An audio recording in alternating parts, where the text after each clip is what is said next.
Welcome to the brand new episode of GrowthArtic. It's number 15. Number 15 already. So proud. Time goes 15. by. Time goes by. We Really should have great. more subscribers by now. Yeah. So guys, go subscribe. We need some more. And reviews. That We would be need great. some reviews. Please give us a review on iTunes, SoundCloud, wherever it's possible to give us a review. Now we sold them really hard. Maybe we should do some more marketing. We should. Yeah, we should do some marketing. And that's our topic for today. So not how to do marketing for a podcast. It's marketing versus sales.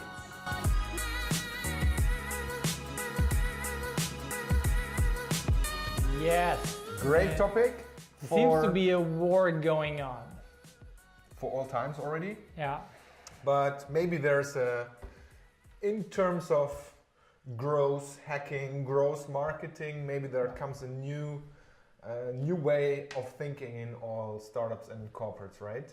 Yeah, I So- have an upcoming meetup about the topic on September 5th here in Cologne.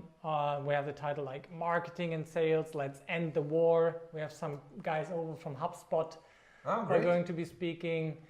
And I'm really looking forward to that, Yeah. because like you saw it at Trusted Shops, I saw it in many of my projects that there's a divide between There's the a divide, marketing people and the sales people. They are Yeah. very, very different, but in our opinion, they shouldn't be, right? Or like maybe we shall see Maybe we start, you already did, with this one. So with the departments. the normal way organizations and corporates are built up is there is a marketing department Yep. and there is a sales department.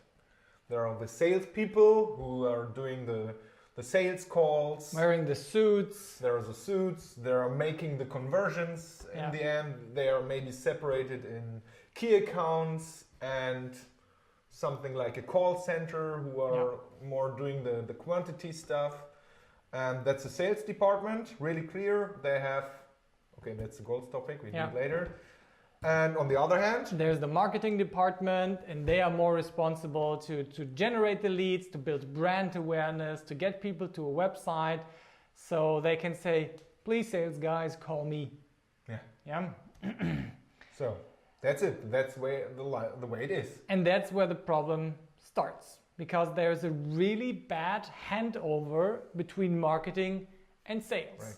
Yeah, you have one user experience in marketing, like a super nice data-driven blah blah blah experience, and then suddenly you have the sales guy on, and he doesn't have any clue what touch points you had beforehand. Yeah. He doesn't know which ebooks you downloaded. He doesn't know what topics you're interested in, what you maybe have already asked to with the customer support, with a chatbot or something, and you're wondering like, geez, like what's happening here now that they're trying to sell me?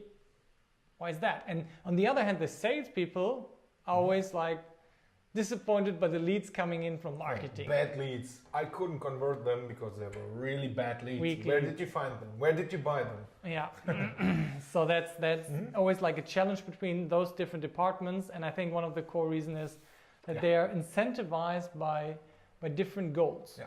Yeah. What are those goals, man? So I just maybe some ideas. So the typical marketing department has goals like brand recognition. So Yeah. in bigger companies, brand recognition. That means they are measured by clippings, how many PR messages are sent out a year, how many press clippings happened, How many impressions? how there many were, impressions display networks. on their websites or whatever it is. It's always like not the conversion, it's just making reach, getting awareness outside. So I think we share the idea. We don't say that it's not important to do this, No. but we are talking about marketing versus sales. So that's one typical goal for a marketing department. And if you're lucky, their goal is generating leads. If you're lucky, nobody knows, but Yeah. they are maybe one more idea I know is, or one more goal is, they are doing the events. There's always a small department in the marketing department. They are responsible for doing events, whatever an event is. Doing the Mexico stand. Yeah. Or going to the fair in Paris or London or whatever you do. And they're responsible to do this. So what's the goal? I would say they have a project plan. They have to do that everything works, that the stand is ready, that the stand is stuffed, something like this. Yeah. But what is the goal of this event? And I would say starting with a good goal could be something like, so we want to collect 10,000 business cards. Yes. Something like this. Or whatever you do on this stand on the fair. That could be a good goal already, because on the stand there are always the salespeople hanging around, right? And that could be a common goal for marketing and sales to say, okay, we don't care about the stand. That's something you have to do for sure. But the goal in the end is to collect 10,000 business cards or 1,000 or whatever. That would be already a common goal, right? Yeah. That would be great. And both departments are responsible for reaching this goal. The stand people, the organization team, and for sure the salespeople as well. And if the business cards are not valid in the end, because they are not able to convert them later on, then it was an experiment. Yes, and you can try. I think one of the biggest problems comes from that we have two different words. And there's sometimes the question, like, if you would want to unify the two departments, what would you call this department? Would you call it marketing, or would you call it sales? Yeah, but that's a good question. Yeah, that's the problem. This is where I think the word growth might have a place. Just the growth department, and you have people that are more responsible for the top of the channel and some for the ladder. But the biggest changes came from me as a marketer when I took responsibility of revenue, not leaving that to sales, but actually being responsible for the complete customer life cycle, not only the first sale, but also whatever comes afterwards, so that I can estimate customer lifetime value, so that I can get to a clearer number of what I can afford in customer acquisition cost. That's what stuff changed. This is where sales became my best friend. And I love sales. I really do. I love doing sales myself. I love to work with salespeople because they have the deepest customer insight. Should have. Or they should have the deepest customer insight on this personal level, on the human level. Maybe marketing has the data, the deepest data insights, but they have the quality insight. And whenever I talk to salespeople, I learn so much of what I could improve in marketing. And hopefully they can learn something from the data that marketing could provide. But unifying this always leads to the question now, is it called the grand sales department with the marketing aspect, or the marketing department with sales? I think that's wrong. We need a different way to call this. I don't know if growth is the solution, but we shall see. What do you think? I would just add maybe one typical goal for sales departments. What I heard a lot of times, not only in my former job, but I hear it again and again, if they have something like a sales call center, or if in-house or with an agency, I don't care, there's always a goal that the people is the quantity of calls, the quantity. So I heard figures of 70 calls a day. They were paid for 70 calls a day. And if you do just 50, you didn't reach the goal of the day. And I used to work as a product manager, so I was always in the customer insights and try to build great products. And I never understood how it is possible to do 70 calls with a little bit of research beforehand about the customer. So it's not possible. 70 calls divided by 8 hours a day. So it means just do. So to have a frequency like this, I think it's important. But in the end, I always said, okay, maybe let's try to make 40 calls, but with maybe 2 or 3 minutes researching before who is it who want to maybe to find one problem on their website, and then start talking about this problem to get the conversation running or something. And 1 minute of post calling where you give data back. Because why did it not convert? Why did it convert? This is the most important thing. Reflection. And so that's one goal I always see in typical sales departments, where I personally never get the point, why is it more important to make quantity like 70 calls a day instead of 40 calls a day with a little bit of research beforehand and a follow-ups thing afterwards. So to bring this maybe together, what is the solution? Maybe in a growth department, in a shared growth department, what we could imagine. Yeah. And there are some good and bad examples, right? Yeah. So a solution for me could look like that they are a team that works together, that work in growth sprints. Just like the marketing department would do themselves, where they set goals for themselves, set up experiments on what could work and what could not work, and have the feedback loop, have a review sessions about the sprint. Marketing tells sales what worked, what didn't work, and sales tells marketing what worked and what didn't work. And every week or every sprint, you get better and better and better together. Yeah, that is something I would love to see. What is the solution? I would start always with the goal. So maybe each department has its own goals, but what is really important is both, maybe the head of the department or whatever, both share one common goal. And this goal is growth. This is the conversion in the end. Maybe we want to increase revenue this year by 30%. We want to increase customer lifetime value by X. And I think that's the common, maybe it's a company goal or the shared goal of both departments. Everybody has to know this goal. Everybody has to know the state of reaching this goal for this month. And that's the end goal. And then the next level to the bottom could be all departments have maybe different goals, but they pay to this one goal. And then this working against each other stops, because they can do their stuff and the sales department can do their own stuff as well. But in the end, they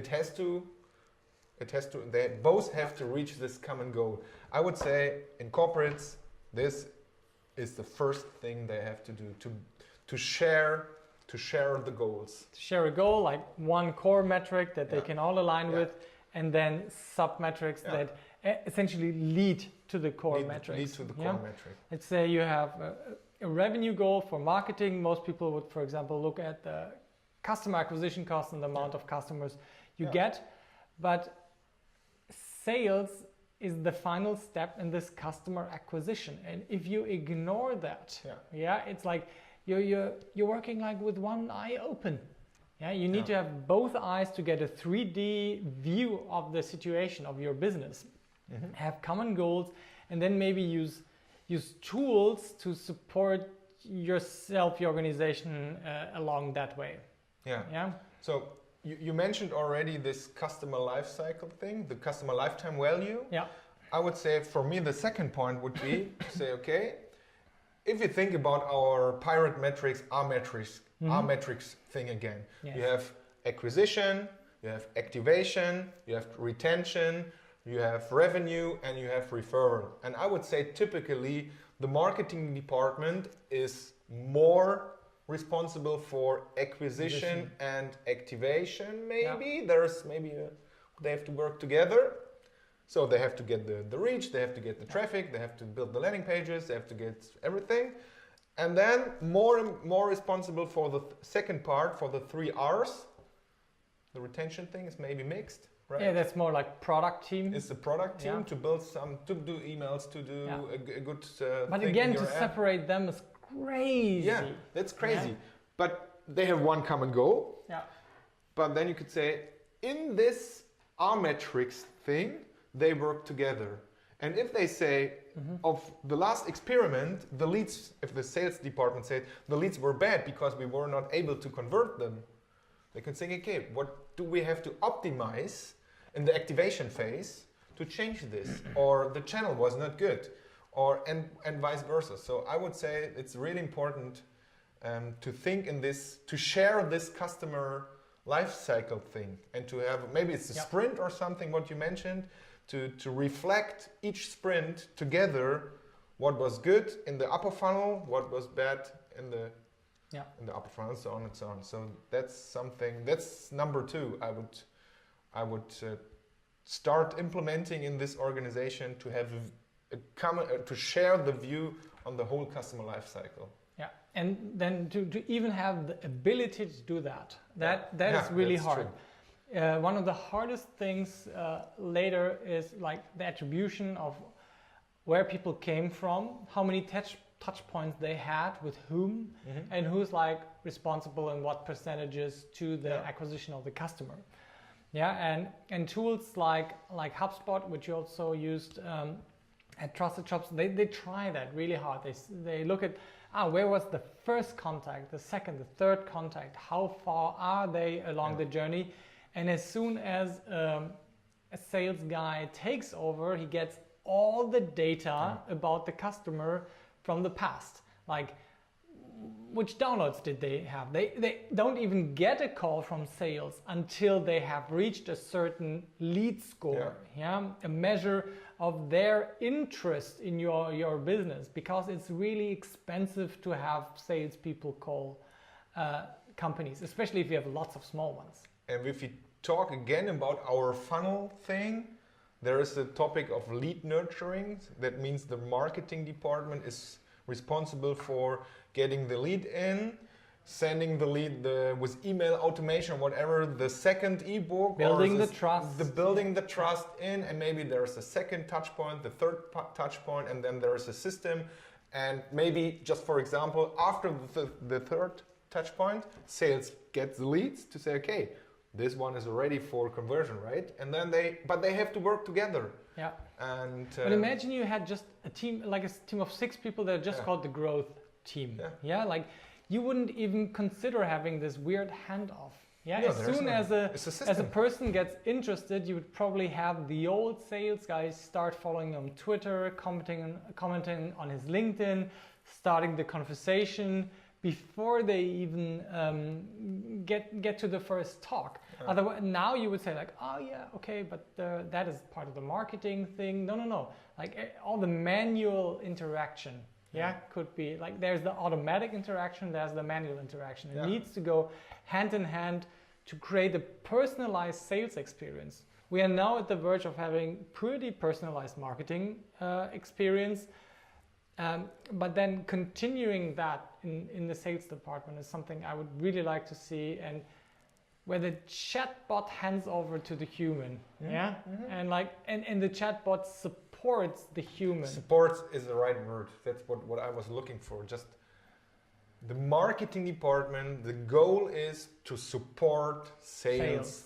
Yes. And sales must know that the marketing department supports them.